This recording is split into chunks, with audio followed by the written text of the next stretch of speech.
আল্লাহ পাক রব্বুল আলামিন মুমিনের এক নাম্বার গুণের মধ্যে এক নম্বরে যেটা আনলেন সেটা হলো ফি সালাতিহিম খাশিউন, অর্থাৎ মুমিন বান্দা যখন নামাজ আদায় করবে এই ধারণা রাখবে আমার রব আমাকে দেখতেছেন, সুতরাং অত্যন্ত বিনয়ের সাথে নামাজের মধ্যে দাঁড়াইবে। সাথে সাথে দৈহিক অঙ্গভঙ্গি নামাজের মধ্যে দাঁড়ানো, রুকু সেজদা করার ক্ষেত্রে সে অত্যন্ত বিনম্র হবে। বলেন সুবহানাল্লাহ। বিনয়ী এবং বিনম্র হবে নামাজের মধ্যে। আজকে আমরা নামাজ পড়ি, নামাজ পড়তেছি, দৈহিকভাবে নামাজের মধ্যে নিজেকে হাজির করেছি, কিন্তু মন গিয়ে থাকে চাকরির মধ্যে, মন গিয়ে থাকে ব্যবসার মধ্যে, মন গিয়ে থাকে আমার কর্মস্থলে, ওই বাজারে, সংসারে। নামাজের মধ্যে আমার মন থাকে না, নামাজের মধ্যে আমার মনোযোগ থাকে না। আলহামদুলিল্লাহ নাহমাদুহু ওয়া নাস্তাঈনুহু ওয়া নাস্তাগফিরুহু ওয়া নাউযু বিল্লাহি মিন শুরুরি আনফুসিনা ওয়া মিন সাইয়্যাতি আ'মালিনা। من يهد الله فلا مضل له ومن يضلل فلن تجد له وليا مرشدا. أما بعد فأعوذ بالله من الشيطان الرجيم. بسم الله الرحمن الرحيم. قد أفلح المؤمنون الذين هم في صلاتهم خاشعون والذين هم عن اللغو معرضون والذين هم للزكاة فاعلون والذين هم لفروجهم حافظون إلا على أزواجهم أو ما ملكت أيمانهم فإنهم غير ملومين. فمن ابتغى وراء ذلك فأولئك هم العادون. والذين هم لأماناتهم وعهدهم راعون والذين هم على صلواتهم يحافظون. أولئك هم الوارثون الذين يرثون الفردوس هم فيها خالدون. صدق الله العظيم. وقال النبي صلى الله عليه وسلم مفتاح الجنة الصلاة أو كما قال عليه الصلاة والسلام.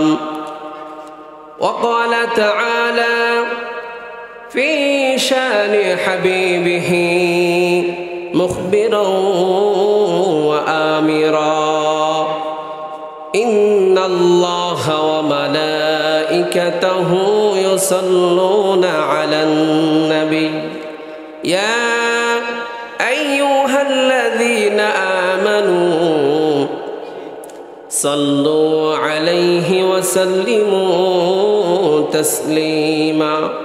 সকলে দুরুদ ইব্রাহিমি পড়ি। আল্লাহুম্মা সাল্লি আলা মুহাম্মাদিন ওয়া আলা আলি মুহাম্মাদ كما صليت على إبراهيم وعلى آل إبراهيم إنك حميد مجيد اللهم بارك على محمد وعلى آل محمد كما باركت على إبراهيم وعلى آل إبراهيم إنك حميد مجيد سبحانك لا علم لنا إلا ما علمتنا إنك أنت العليم الحكيم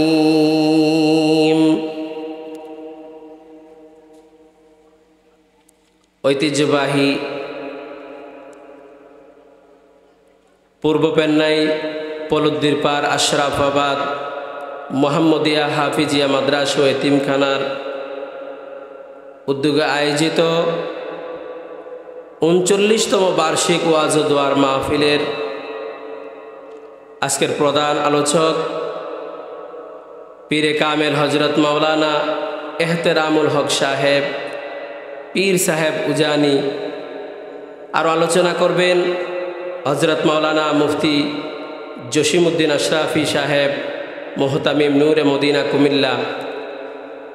আরও আলোচনা করবেন হজরত মাওলানা মুফতি জমির হোসেন সিদ্দিকী সাহেব যুগ্ম মহাসচিব ইত্তেফাকুল ওয়াইজিন বাংলাদেশ বিবারিয়া। প্রধান অতিথি হিসাবে আসন গ্রহণ করবেন হজরত মাওলানা আব্দুল হাই মুক্কি সাহেব, আহ্বায়ক গণসমাবেশ বাস্তবায়ন কমিটি বাংলাদেশ খেলাফত মজলিস, মনোনীত প্রার্থী কুমিল্লা ১। আজকের মাহফিলের সভাপতি আলহাজ জনাব আলহাজ ডাক্তার মোহাম্মদ শফিউল্লাহ সাহেব, গৌরীপুর বাজার। পরিচালনায় আছেন হাফেজ মাওলানা তরিকুল ইসলাম সাহেব, ঢাকা। সম্মানিত উপস্থিতি, আজকের এই পূর্ব পেন্নাই পলুদ্দিপার আশরাফাবাদ মোহাম্মদিয়া হাফিজিয়া মাদ্রাসা এতিমখানার মাহফিলের আল্লাহ পাক রব্বুল আলামিন আমাদেরকে উপস্থিত হওয়ার আশার বসার তৌফিক দান করেছেন। এজন্য আমরা সকলে দিল থেকে শুকরিয়া আদায় করি। উচ্চস্বরে কণ্ঠ খুলে একবার বলি আলহামদুলিল্লাহ।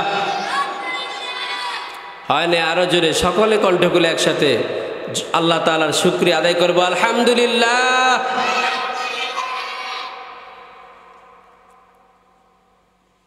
আপনাদের সামনে আমি কালামে পাকের একটি গুরুত্বপূর্ণ সূরা সূরাতুল মুমিনুন থেকে কয়েকটি আয়াত পাঠ করেছি। এই কয়েকটি আয়াতের উপরে সার সংক্ষেপ, একেবারে সংক্ষিপ্ত কিছু কথা বলার চেষ্টা করব, আল্লাহ পাক রব্বুল আলামিন যদি তৌফিক দান করেন। আমার আলোচ্য বিষয় হলো, আমরা যারা আল্লাহ তাআলার প্রতি ঈমান এনেছি, আখিরাতের প্রতি ঈমান এনেছি, ফেরেশতাদেরকে বিশ্বাস করি, কবর, জান্নাত জাহান্নাম বিশ্বাস করি, তাওহীদে বিশ্বাসী, তারা তো মুমিন। মুমিনদের গুণাবলী সম্পর্কে আমরা আল্লাহ পাক রব্বুল আলামিন কি বলেছেন, আমাদেরকে কোন কোন গুণগুলো আমরা অর্জন করলে আমরা মুমিন হতে পারবো, সে সম্পর্কে আমরা ইনশাআল্লাহ আলোচনা করব।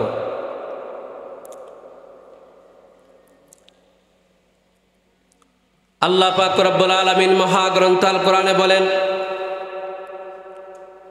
قد أفلح المؤمنون الذين هم في صلاتهم خاشعون। মহান রব্বুল আলামিন বলেন, قد أفلح المؤمنون, মুমিনরা সফল কাম, মুমিনরা সাকসেস।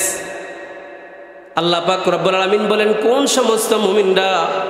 আল্লাযীনা হুম ফি সালাতিহিম খাশিউন, ওই সমস্ত মুমিনরা সফল যারা তাদের নামাজের মধ্যে নামাজ আদায় করে, সালাত আদায় করে খুশু খুজুর সাথে। বলেন সুবহানাল্লাহ। এক নম্বরে মুমিনদের গুণ হলো তারা বিনয়ের সাথে বিনম্রতার সাথে সালাত আদায় করবে। 2 নম্বরে মুমিনদের গুণ সম্পর্কে আল্লাহ পাক রব্বুল আলামিন বলেন ওয়াল্লাযীনা হুম আনিল লাগwi মুরিদুন। ওই সমস্ত বান্দারা মুমিন, ওই সমস্ত বান্দারা বিশ্বাসী ইমানদার। ইমানদারদের 2 নম্বর গুণ হলো তারা অনর্থক অহেতুক কথাবার্তা থেকে বিরত থাকবে। যারা মুমিন বান্দা, ইমানদার বান্দার 2 নম্বর গুণ হলো অহেতুক কোনো কথাবার্তা বলবে না, অনর্থক কথাবার্তা থেকে তারা বিরত থাকবে। ওয়াল্লাযীনা হুম লিয-যাকাতি ফাঈলুন। মুমিনদের 3 নম্বর গুণ হলো যাদের যাকাত ফরজ হয় মতো, যাদের উপরে মাল আছে, সম্পদ আল্লাহ তাআলা দিয়েছে, তারা মালের যাকাত আদায় করবে। বলেন সুবহানাল্লাহ। 4 নম্বর আল্লাহ পাক রব্বুল আলামিন মুমিনদের গুণ বর্ণনা করেন আল্লাযীনা হুম লিফুরুজিহিম হাফিজুন। মুমিনদের 4 নম্বর গুণ হলো তারা নিজের লজ্জাস্থানের হেফাজত করবে, নিজের যৌবনের হেফাজত করবে, লজ্জাস্থানের হেফাজত করবে, তারা হলো মুমিন। 5 নম্বর মুমিনদের গুণ হলো ওয়াল্লাযীনা হুম লিআমানাতিহিম ওয়া আহদিহিম রাউন। মহান আল্লাহ পাক রব্বুল আলামিন বলেন মুমিন বান্দার 5 নম্বর গুণ হলো মুমিন বান্দা সে আমানতদারি হবে। বলেন সুবহানাল্লাহ। 6 নম্বর গুণ হলো মুমিন বান্দা যার ঈমান আছে, যে আল্লাহ বিশ্বাসী, এমন বান্দা ওয়া আহদিহিম রাউন।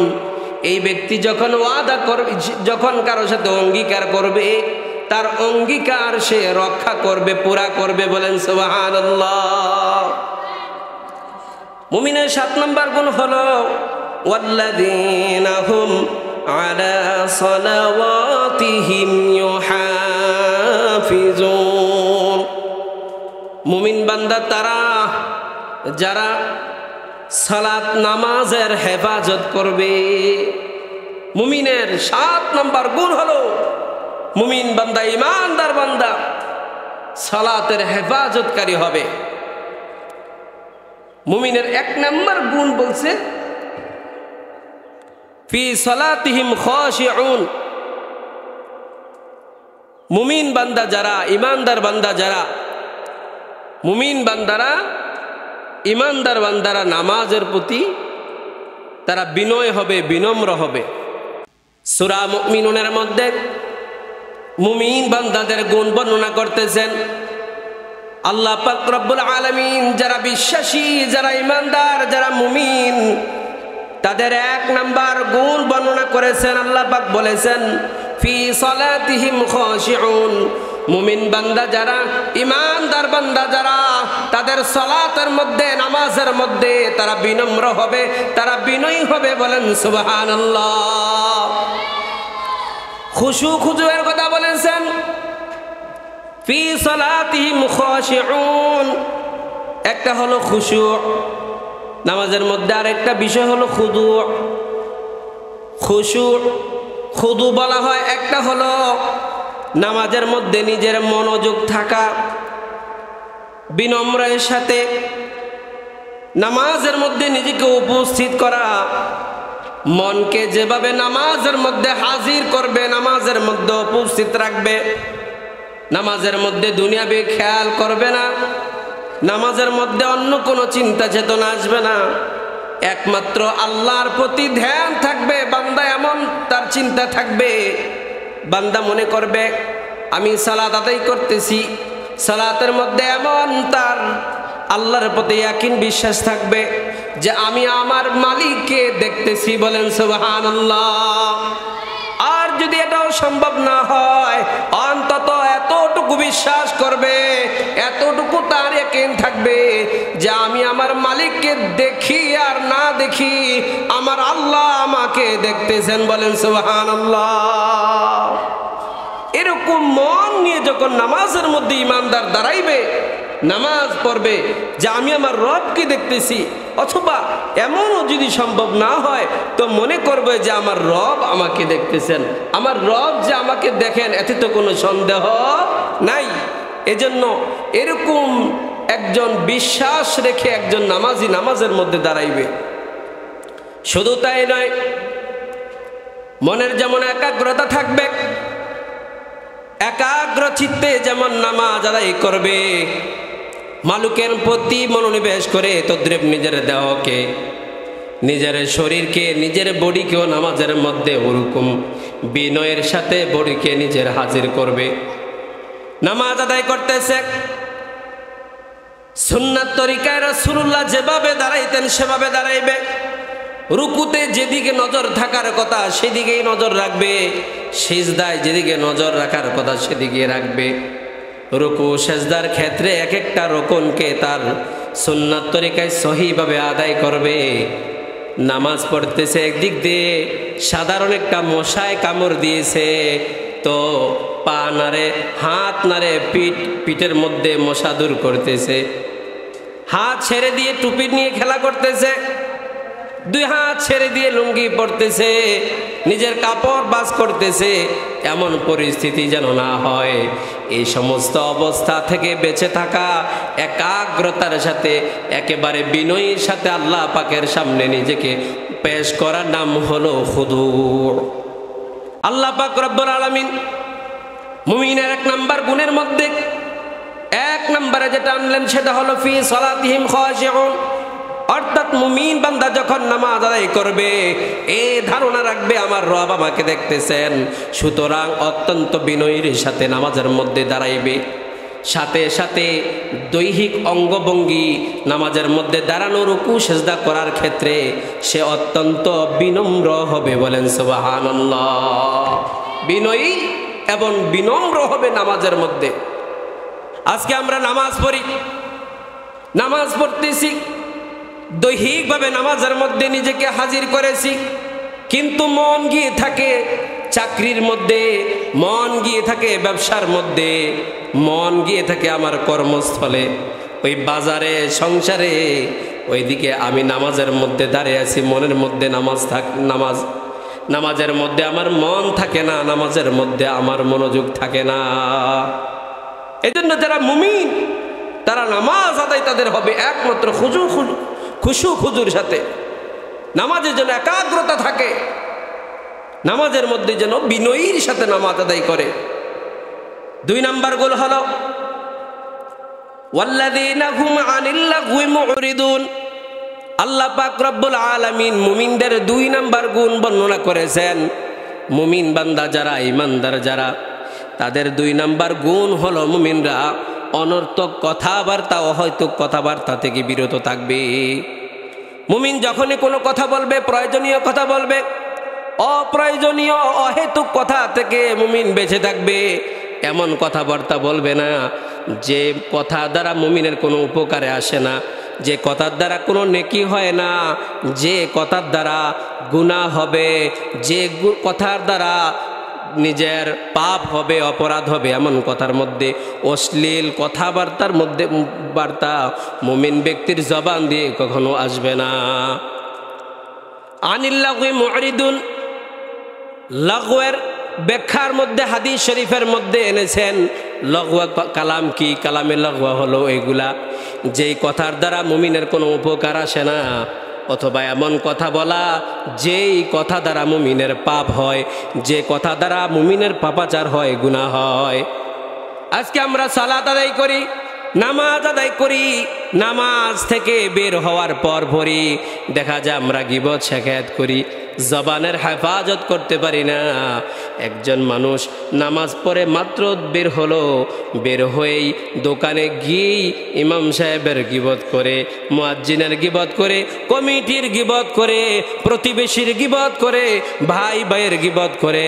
আছে না নাই? জোরে বলেন। গীবত করে কি করে না? গীবত মানে হলো অন্যের দোষ বর্ণনা করা তার পিছনে। এই এদিকে তাকান ছাত্র ভাইয়েরা, কোনো মানুষ আপনার সামনে নাই, অনুপস্থিত কোনো মানুষের পেছনে তার অগোচরে তার দোষ চর্চা করার নাম হলো গীবত। আল্লাহর হাবিব সাল্লাল্লাহু আলাইহি ওয়াসাল্লাম বলেন, মুমিন ব্যক্তিরা কখনো অহেতুক কথাবার্তা বলতে পারে না যে কথার দ্বারা তার কোনো উপকার আসে না। বুঝে থাকলে বলেন দেখি, গীবত করার দ্বারা, অন্যের দোষ বলার দ্বারা আমার কি কোনো উপকার আছে নাকি? বলেন, অন্যের দোষ বলার দ্বারা, এদিকে তাকান, অন্য মানুষের দোষ বললে আমার কোনো লাভ আছে? কোনো লাভ নাই, উপকার নাই। তাহলে মুমিন ব্যক্তি গীবত থেকে বেঁচে থাকবে। রাসূলুল্লাহ সাল্লাল্লাহু আলাইহি ওয়াসাল্লাম বলেছেন, আল গীবাতু আশাদ্দু মিনাজ জিনা। উম্মতেরা আমার, তোমরা ভালো করে জেনে রাখো, কেউ যদি গীবত করে, কোনো ব্যক্তি যদি অন্যের পরনিন্দা করে, তাহলে এই গীবত করা, পরনিন্দা করা, এটা জিনার চেয়েও আরো মারাত্মক গুনাহ। বলেন নাউজুবিল্লাহ। এই গীবত সাধারণ মানুষ যেমন করে, হ্যাঁ, আমরা দিনদার যারা আমাদেরকে দাবি করি, আমরা দিনদাররাও গীবত করি। এক একজনে গীবতকে ছলে বলে, কৌশলে, এভাবে সেভাবে কথা বলে, গীবত না, দোষ বলা উদ্দেশ্য না, বাস্তব যেটা বাস্তব কথাটা বলতেছি, কথার কথা দেখাইতেছি, এভাবে করে বিভিন্ন কৌশলে মানুষ গীবতকে হালাল বানাইতে চায়, গীবত করে। অথচ রাসূল সাল্লাল্লাহু আলাইহি ওয়াসাল্লাম বলেছেন, গীবত করা, কারো পরনিন্দা করা, অন্যের দুশ্চর্চা করা, এটা জিনার চেয়ে আরো মারাত্মক। আমাদের সমাজের মধ্যে যদি কোনো ব্যক্তি গীবত করে, কোনো ব্যক্তি যদি জিনা করে, তাহলে সমাজ থেকে তাকে বের করে দেয়। জিনার কাজ করলে তার মাথা নেড়া করে দেওয়া হয়। জিনার কাজ করলে তাকে জেল যারা জরিমানা তার উপরে করা হয়, করে যে জিনার কাজ করে তার উপরে ডোরা মারা হয়, শাস্তি দেওয়া হয় কি হয় না? সকলে তাকে তিরস্কার করে, মানুষ তাকে অপছন্দ করে, ঘৃণা করে জিনার কাজ করলে। অথচ যেই ব্যক্তি গীবত করতেছে, পরনিন্দা করতেছে, রাসূল বলেন পরনিন্দাকারী, জিনাকারী ব্যক্তির চেয়ে আরো মারাত্মক গুনাহ করলো। কিন্তু আমরা গীবতকারী ব্যক্তিকে আমরা ঘৃণা করি না। একসাথে গীবতকারীও নামাজ পড়ে, মুমিনও নামাজ পড়ে, ঠিক কিনা বলেন? গীবতকারী যারা পরনিন্দা করে, অন্যের দোষ চর্চা করে, আমরা তাদের কি করি না? তাদেরকে ঘৃণা করি না, কিন্তু জিনাকারীকে ব্যক্তিকে আমরা ঘৃণা করি। জবানকে সঠিক ব্যবহার করা, অহেতুক কথাবার্তা থেকে বেঁচে থাকা, এত বড় গুরুত্বপূর্ণ একটি আমল। ভালো করে বুঝবেন। রাসূল করিম সাল্লাল্লাহু আলাইহি ওয়াসাল্লাম বলেন, নবীজি বলেছেন, উম্মতের আমার, তোমাদের মধ্যে কেউ যদি দুইটি অঙ্গের হেফাজত করতে পারে, কোনো ব্যক্তি যদি দুই অঙ্গের হেফাজত করলো, তাহলে আমি নবীজি সাল্লাল্লাহু আলাইহি ওয়াসাল্লামের উপরে ওয়াজিব হয়ে যায় ওই ব্যক্তিকে সুপারিশ করে আমি জান্নাতে নেওয়া। বলেন সুবহানাল্লাহ। কোনো ব্যক্তি যদি দুইটি অঙ্গের মাত্র হেফাজত করবে, দুইটি অঙ্গকে সঠিক ব্যবহার করবে, নবীজি বলেছেন দুই অঙ্গকে পাপ থেকে বাঁচাইলে জান্নাতের জিম্মাদারি নবীজি নিবে। নবীজি যদি আমার জান্নাতের জিম্মাদারি নিয়ে নেয়, এদিকে শোনেন ছাত্র ভাইয়েরা, এখানে তাকান, যদি আপনার ওস্তাদ বলে তুমি আজকে মাত্র বাড়ি থেকে আসছ, ঠিক আছে, 9টার মধ্যে আসলে খাবার জারি হয় বোর্ডিংয়ের মধ্যে, তুমি 11টা বাজে আসছো, 12টা বাজে আসছো, অসুবিধা নাই, আজকে তো আসছো, যাও, আমি আসি যেহেতু, কোনো অসুবিধা নাই, তোমার বোর্ডিংয়ে খানা জারি। আর মোহতামিম সাহেব বরহুজুর যদি বইলা দেয় তোমার খাবার জারি, উনি যদি তোমার খাবারের দায়িত্ব নেয়, তাহলে এই ছাত্রের আর কোনো টেনশন আছে? জোরে বলেন না কেন আছে? কারণ কি, বরহুজুরের কথা বাবুরচি সাহেব শুনবে, বোর্ডিংয়ের ম্যানেজার যিনি আছে, যে মাদ্রাসা তালিমাতের দায়িত্ব যিনি আছেন, তিনি শুনবেন। তাহলে আপনারা টেনশন কোনো নাই।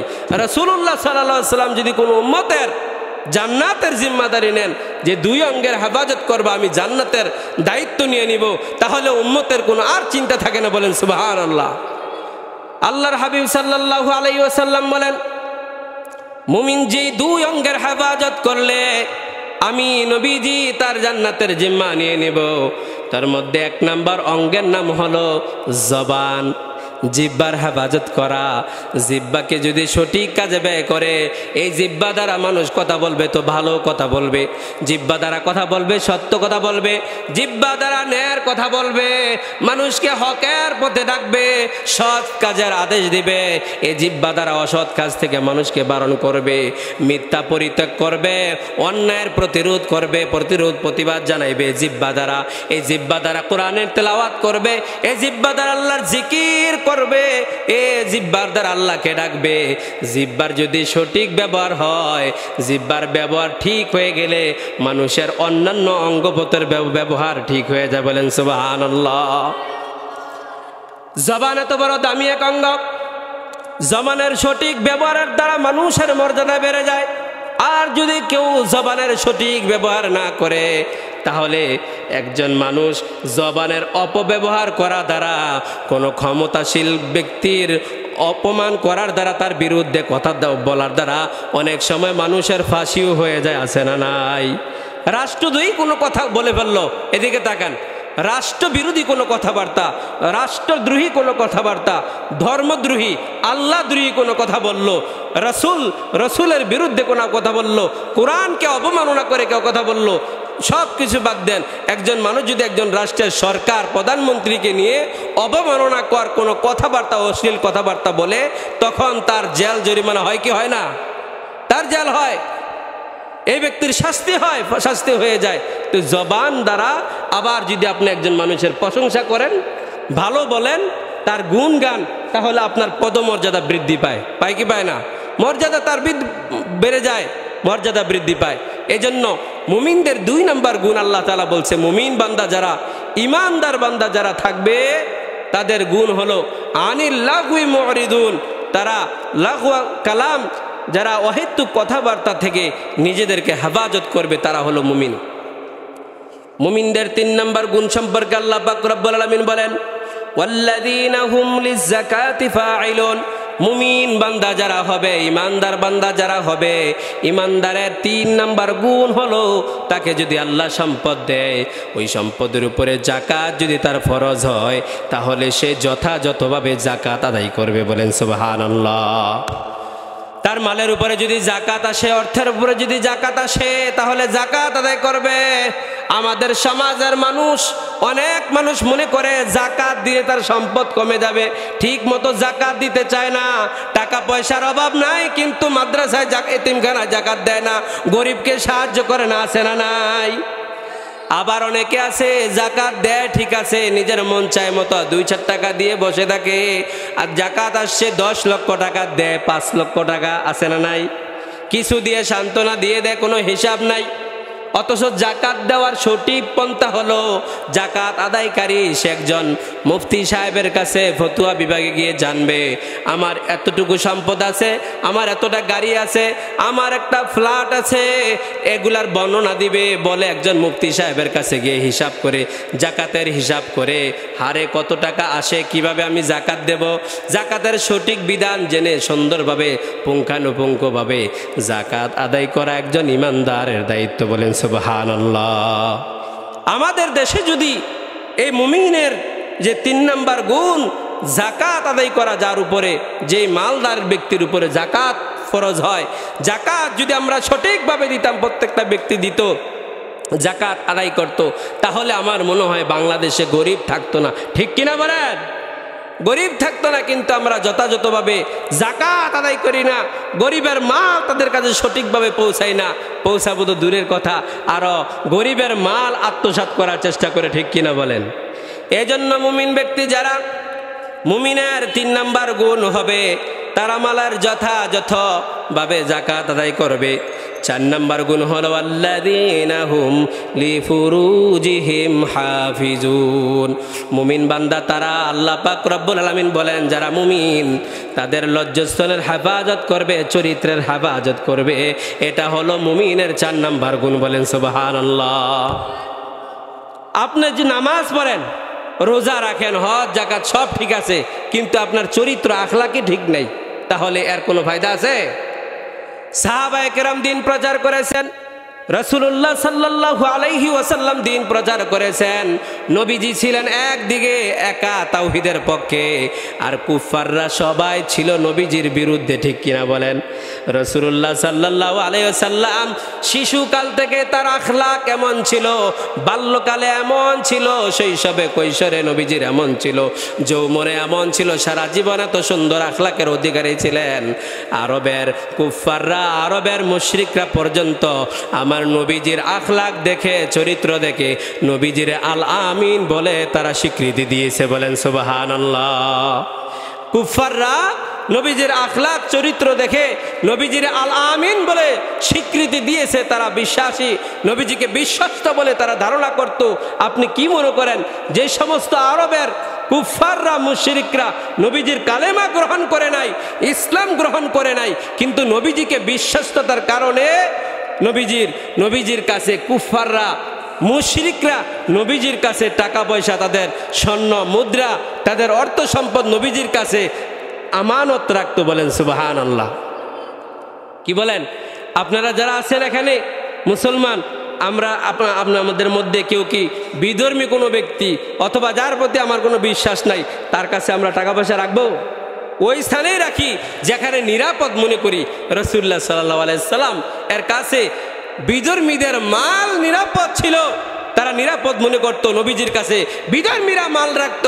আর আমরা ধর্ম পালন করি, কোরআনে বিশ্বাসী, রসুলে বিশ্বাসী, আল্লাহ বিশ্বাসী, আমাদের কাছে মুসলমানের টাকা যদি রাখে, মসজিদের টাকা আমাদের কাছে নিরাপদ না, মাদ্রাসার টাকা মাদ্রাসার কমিটির কাছে নিরাপদ না, একজন মাহফিল কমিটির টাকা নিরাপদ না।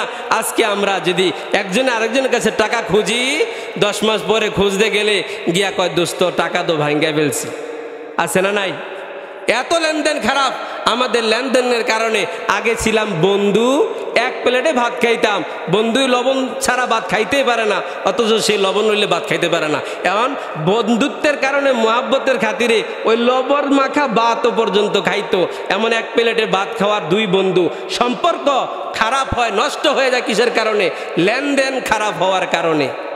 এখন বন্ধু যায় এক পথে, আর ওই বন্ধু যদি দেখে আমার বন্ধু এই গলি দিয়ে আসতেছে, তো এই গলি দিয়ে আর বন্ধু যায় না, চিফা গলি দিয়ে ঢুকিয়া যায়। আছে না নাই? বন্ধু আগে মনে করেন একটা কোনো রকম মিস কল বা মেসেজ দিলেই মনে করেন কল ব্যাক করতো। যদি বলতো, দোস্ত কই আসস, বলে কি করতে হবে বল, তাড়াতাড়ি চলে আয় অমুক জায়গায়।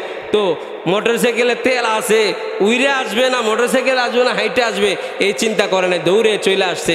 এখন অর্থের লেনদেন খারাপ হওয়ার কারণে বন্ধু 1000 কল দেয়, 1000 মেসেজ দেয়, কলের কোনো রিসিভ হয় না। আছে না নাই? আমাদের আখলাক এত খারাপ হয়েছে, এই জন্য মানুষের কাছে টাকা রাখে না, নিরাপদ মনে করে না, মানুষকে হাওলাত দেয় না। কিসের কারণে? সে তাকে ওইরকম আমানতদার মনে করে না, বিশ্বস্ত ব্যক্তি হিসাবে তাকে মনে করে না, তার প্রতি আস্থা নাই। অথচ আমাদের নবীজিকে মুশরিকরা নবীজির প্রতি আস্থা ছিল, নবীজির কাছে টাকা পয়সা রাখত। এজন্য মুমিনদের একটা গুণ হলো, যারা মুমিন হবে, ইমানদার বান্দা যারা হবে, আল্লাহ পাক রব্বুল আলামিনের মুমিন বান্দাদের এটাও একটা গুণ থাকবে, মুমিন বান্দারা তারা আমানতদার হবে। বলেন সুবহানাল্লাহ। আমানতদার হবে মুমিন বান্দারা, আমানতদার। তার কাছে কেউ টাকা পয়সা রাখছে তো টাকা পয়সার যথাযথ হেফাজত করবে। আমানত রাখছে, আমানতের খেয়ানত করবে না, যথাযথ তার কাছে আমানত রাখবে। কেমন? এদিকে তাকান, 10 লক্ষ টাকার একটা ভান্ডিল রাখছে, তার সামনে গয়না যেভাবে রাখছেন এইভাবে আবার তাকে ফিরিয়ে দেওয়া, এটার নাম হলো আমানত। সুবহানাল্লাহ বলেন। তার অনুমতি ছাড়া এখান থেকে ভাঙ্গা যাবে না, ব্যবহার করা যাবে না, তার অনুমতি ছাড়া খুলে দেখাও যাবে না। শুধু তার সামনেই যেদিন আমানত রাখছে ওদিনই রাখবে, পরবর্তীতে তার কাছে আবার এটা যথাযথভাবে পৌঁছায় দিবে। আর আমরা আজকে আমাদের কাছে রাখলে টাকা পয়সা, কোনো আমানতদারি তার আমাদের খবর থাকে না, টাকা পয়সা থাকে না। যদি 1 বছর পরে 2 বছর পরে মসজিদের টাকার হিসাব নেওয়া হয়, মসজিদ কমিটি খবর এটার হিসাব দিতে পারে না। মাদ্রাসা কমিটি, মাদ্রাসা কর্তৃপক্ষ, তার কাছে ক্যাশিয়ারের দায়িত্ব যে থাকে, সংগঠনের ক্যাশিয়ারের দায়িত্বে যে থাকে, অর্থ সচিব থাকে, সে ঠিকমতো হিসাব দিতে পারে না। সব কোনের টাকা কোথায় গেছে নিজের খবরও নাই, সব পেটে ঢুকে যায়। আমাদের অবস্থা হলেই। আর সাহাবায়ে কেরাম আমানতদার ছিলেন, রাসূলুল্লাহ সাল্লাল্লাহু আলাইহি ওয়াসাল্লামের গুণ ছিল আমানতদার, এজন্য মুমিন আমানতদার হবে। এরপর রাসূল সাল্লাল্লাহু আলাইহি ওয়াসাল্লাম বলেছেন ওয়াহাদিহিম রাউন, মুমিন বান্দা যখন ওয়াদা করবে তখন কারো সাথে ওয়াদা করলে সেই ব্যক্তি ওয়াদার পূরণ করতে হবে, ওয়াদার বিপরীত করবে না। কাউকে আপনি একটা ওয়াদা দিয়েছেন, আমাকে 10,000 টাকা দেন, আমি আগামী সোমবারে দিয়ে দেব, আগামী সোমবারে আপনাকে দিয়ে দেব, ওয়াদা করেছেন, তো ওয়াদা অনুযায়ী তার টাকা পৌঁছানো আপনার দায়িত্ব। হ্যাঁ, মানুষের অ্যাক্সিডেন্ট হতে পারে, কোনো সমস্যা হইতে পারে, যদি এর মাঝে আপনি না পারেন ফাঁকে আইসা তার সাথে দেখা করে বলে যান যে ভাই আপনার টাকাটা আমি এই সমস্যার কারণে ডেট তো দিয়েছিলাম কিন্তু দিতে পারতেছি না, আমার যদি একটু সময় দিতেন। তার সাথে কথা বলেন। এখন তার সাথে কথাও করেন বলেন না, দেখা করেন না, ফোনও রিসিভ করেন না। আপনি বললেন সোমবারে টাকা দিবেন, সে আরেকজনের সাথে কথা বলতেছে, আমানতের খেয়ানত, তার ওয়াদার খেলাপি হলো কি হলো না, ওয়াদা ভঙ্গ হয়ে গেল। এই জন্য মুমিনের গুণ থাকবে, তারা যা ওয়াদা করবে ওয়াদা রক্ষা করবে। 7 নম্বরে মুমিনদের গুণ হলো আল্লাহ পাক রব্বুল আলামিন বলেন ওয়াল্লাযীনা হুম আলা সালাওয়াতিহিম ইউহাফিজুন, মুমিন বান্দা যারা হবে তাদের 7 নম্বর গুণ হলো তারা নামাজের প্রতি যত্নবান হবে। বলেন সুবহানাল্লাহ। নামাজের প্রতি যত্নবান মানে নামাজের রুকুনগুলা যা আছে ফরজিয়াত সম্পর্কে জানবে, নামাজের ফরজ কয়টি, নামাজের ওয়াজিব কয়টি, নামাজের কি কি কাজ সুন্নাত, নামাজে কি কি কাজ মাকরুহ, এগুলা জেনে এরপরে নামাজ আদায় করবে।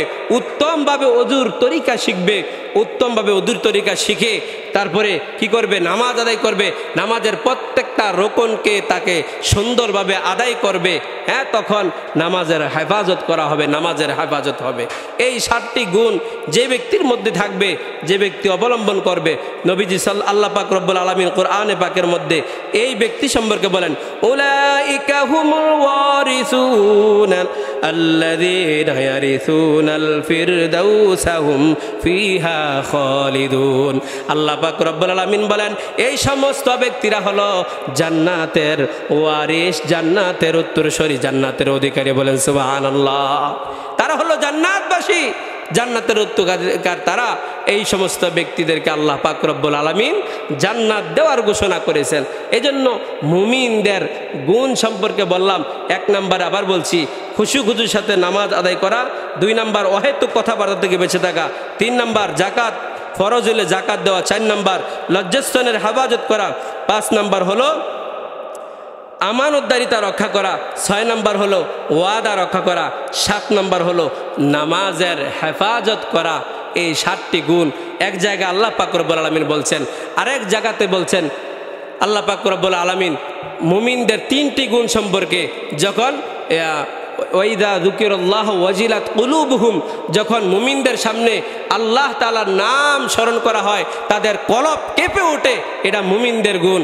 আরেকটা গুণ বলেছেন ওয়াইদা তুলিয়াত আলাইহিম আয়াতুহু যাদাতুহুম ঈমানা, যখন কোরআন তেলাওয়াত তাদের সামনে করা হয় তখন তাদের ঈমান বেড়ে যায়। ওয়া আলা রাব্বিহিম ইয়াতাওয়াক্কালুন, তারা বিশ্বাস করে ভরসা রাখে, একমাত্র আল্লাহর প্রতি তারা ভরসা রাখে। বলেন সুবহানাল্লাহ। তো এক জায়গায় সূরা মুমিনুনে আল্লাহ 5টা গুণ বললেন, অপর জায়গায় মুমিনের 3টে গুণ বলছে। এভাবে মুমিনদের বিভিন্ন সূরা বিভিন্ন গুণাগুণ বলছে।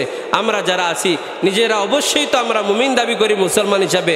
মুমিনদের যে গুণগুলা আলোচনা করা হয়েছে, আমরা মুমিনদের গুণ অর্জন করে আমরা সঠিক পথে চলতে পারি। আল্লাহ তৌফিক দেন। সকলে বলি আমিন।